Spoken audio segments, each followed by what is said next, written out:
As originally reported by French gaming site Numerama, Steam and Valve have been in a long legal battle with French consumer group UFC Choisir, under the claim by the consumer group that Steam shoppers deserve the right to be able to buy and sell their purchasable digital games within their own Steam libraries. This has been within the High Court of Paris since 2015, and as of recording, today, September 19th, 2019, the French High Court has ruled in favor of UFC Choisir, meaning that Valve needs to be able to set up a system for consumers to be able to sell their second-hand Steam digital library. If Valve does not comply with the French High Court's ruling, they will be charged up to 3,000 euros per day for up to a few years. Also ruled by the High Court is a very important distinction. Steam is not selling their users subscriptions. They're selling licenses. And due to that distinction, these licenses should be transferable. And legally, Valve will need to maintain that distinction, essentially meaning that this High Court is trying to force Valve's hand to introduce a second-hand market built entirely on Steam. Now, almost immediately, Kotaku was able to get a comment from, quote, a Valve representative, and I assure you it's Doug Lombardi. Valve said, quote, we disagree with the decision of the Paris Court of First Instance and will appeal it.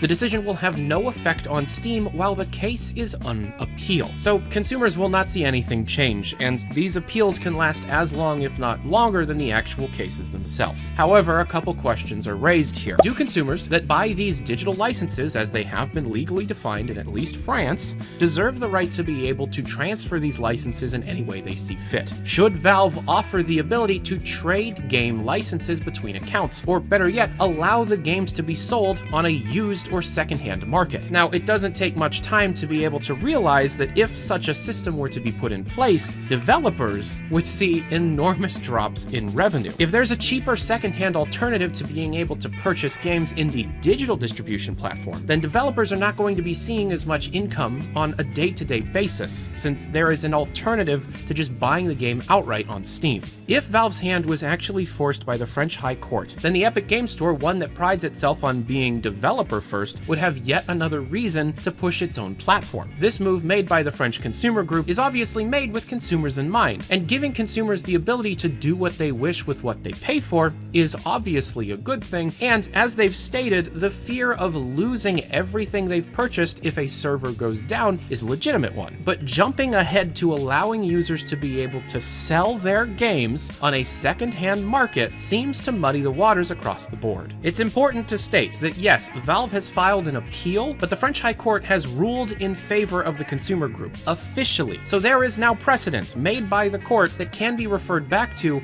in other countries moving forward. This could be the start of a major change of the digital games distribution market from here on out. If the appeal does not work, Valve will be legally forced to offer a service to consumers in France to sell their games to other players on a second-hand market. I'd love to know your opinions on this. I'd love to know how this would work without damaging the incomes and revenue streams of indie game developers. If you want to be able to follow up on all the topics I cover on this channel in real time, check out my Twitter page, linked down below. It's at Valve News Network, no K. If you have a question about anything, if you're confused about anything, my DMs on Twitter are always open, and my email is down in the description below. If you want to be able to support these videos, check out my Patreon page, also down in the description below, and thank you very much for watching. I'm Tyler McVicker, this is Valve News Network. Have a good day. Adios.